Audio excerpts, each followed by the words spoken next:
Coming up are some tips on how to nail a functional threshold power test, a test that John here is almost willingly about to undertake.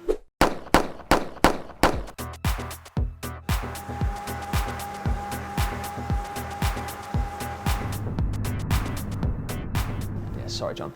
Now, the reason for doing a test like an FTP test is that knowing that piece of information is really important in being able to train in the most efficient and productive way possible. And John is, of course, doing a Haute Route event in the summer, which is a multi-day cycling event in super mountainous terrain. That's right, and I guess this is the first step in becoming as fit as possible as I can. Yeah, do you know what your fitness is at the minute, John?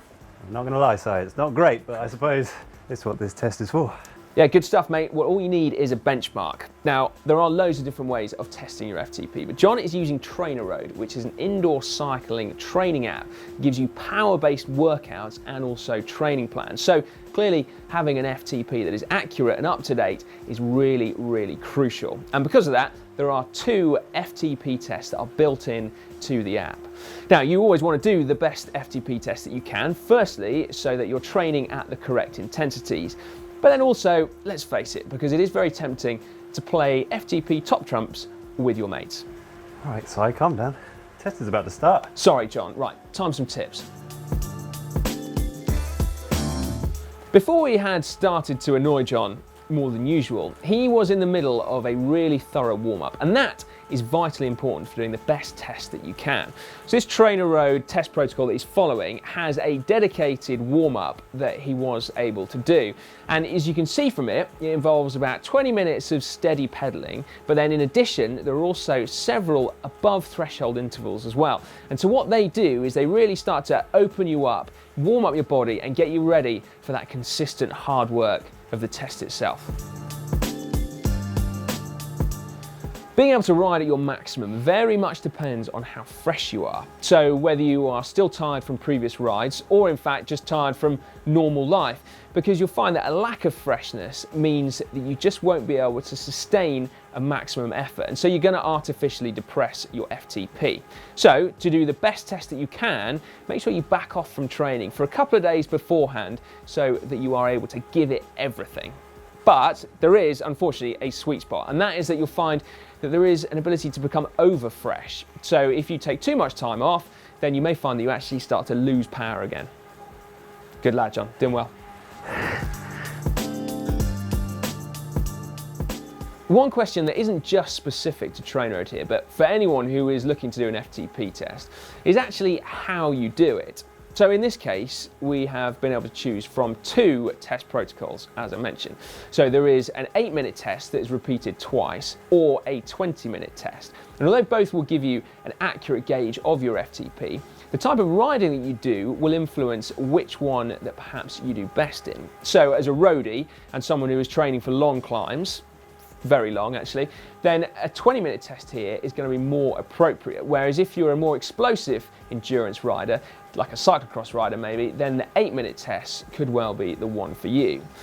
The most important thing perhaps you'll notice is that neither of those are 1-hour tests, and that is for one very good reason, because what we want from an FTP test is for it to be easily repeatable. 1-hour tests are absolutely brutal, and because of that they're also wide open to error, whereas shorter tests mean that you are more likely to be able to do them more regularly, and they're also going to give you a much more accurate gauge so you can compare them with one another to actually see your performance. If you're testing for FTP indoors, then the greatest limiting factor is likely to be overheating. So you want to prepare for that as best you can. A fan is an absolute must, because the main reason that you overheat is because you obviously don't have the cooling effect of the wind when you're riding. So although that doesn't completely replicate it, it does at least go some way to offset that. And then the reason John is riding without a jersey isn't just to show off his amazingly toned body. That is, of course, to help him stay cool as well. When a test is underway, pacing is the most important thing to remember. Now, if you've not actually done a test before, then it can be quite hard to describe. You may find that you set out way too hard because the words max effort are floating around in your consciousness, or you may well find that you go out too softly because the duration of the test is slightly daunting, And it's not until 2 minutes to go that you realise that not only will you last the distance, you also have loads left in the tank. What you want, ideal pacing, is actually just like this. So you want a steady and consistent effort throughout the duration where the average power for the first half is also the same as the average power for the second. Now, practice is key here, learning to listen to your body. But then there is also a slightly sneaky trick. To get the very best FTP that you can, personally I've always found it really useful to have a target in mind. Now that does take a bit of experience, certainly it takes a previous FTP test to gauge, but then you can use that, say 250 watts last time, then knowing that all the training that you've got under your belt, that you may be able to hold 265, why not start out with that as your target, at least for the first part of the test, until the effort has caught up with you, and then you'll be able to see whether you can raise it or hold it for the latter part of the test. John, how you feeling, mate? I think it's starting to bite now, Si. I think I might be able to hold on. You were probably fine until you had to start talking. 3 minutes left, mate. We'll come back when you're done. Good lad. Dig in. Dig in! Come on, dude! Come on! Go! John, that was an absolutely cracking effort. Quite inspiring, in fact. I want to do one myself now. The final tip though is that you need to go really deep. At the end of your test, you should be really hurting, which I guess you might be, John. Yeah, good lad. Although it might hurt, an FTP test isn't something to get nervous about because it's good pain, isn't it? It's like riding up a hill pain.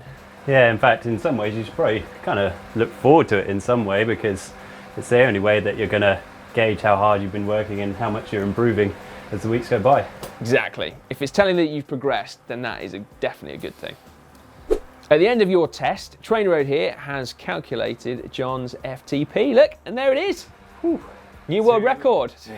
Do what? Good stuff, mate. And after, let's say, a fairly hefty period of recovery and rest. Yeah, exactly. Good work, mate. That is proper cool. Now, technically, the actual result didn't really matter unless you want to play top trumps with your mates. What is crucial, though, is that John now has his FTP so that he can gauge his training as accurately as possible.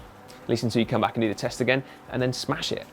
I guess the last tip is to make sure you haven't got anyone slightly annoying in the room while you're trying to focus and do your test. I think you guys cost me about 20 watts. Sorry, mate.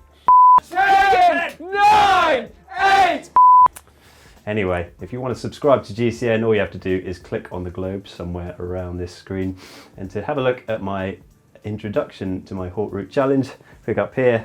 And to learn a little bit more about functional threshold power, click down here. And make sure you give the video a big thumbs up because that was a cracking effort, John. Real-time FTP test.